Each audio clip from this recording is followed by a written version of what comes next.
I met Sri Mataji in August 1975, and I was 25 years old then. And through my studies and my own interest, I realized and my own experience mostly, I realized that we were quite in a mess, individually and as a society. And then some sort of breakthrough in the field of consciousness was necessary for us to reach a better state of being, but also a more just, a more fulfilling society.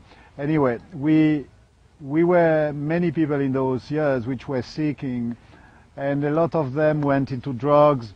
A lot of them gave their obedience to fake gurus. I mean, we call them fake gurus, but to them they were true gurus, masters who made money, on the back of naive Western seekers, or So it was, in a sense, a bit heroic and a bit sad.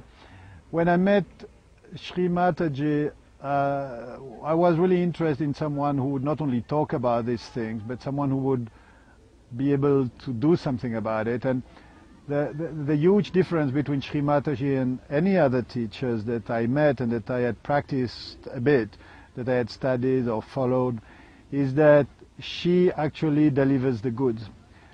Sri Mataji is a person who does not only talk about love, about peace inside, about the necessary change of consciousness, but she has the power to trigger this experience within somebody.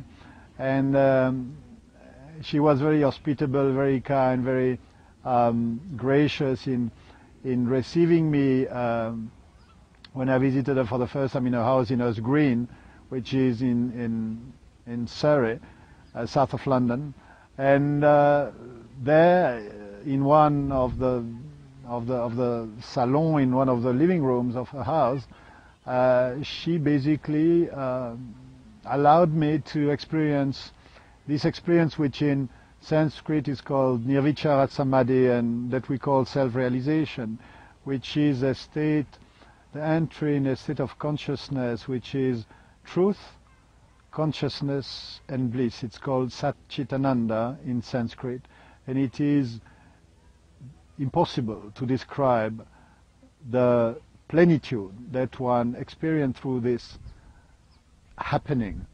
Of course, in our old scriptures there have been attempts at describing that. For instance, in the Western tradition there was the word ambrosia, which express a stream of nectar. It is called amrut in Sanskrit, and this is just a shower of bliss which flows from the top of the head and goes in all the cells of the body. I mean, I knew about that because I read about that, but I had not experienced it. And Sri Mataji did have the power to get me there. And I think that was completely remarkable.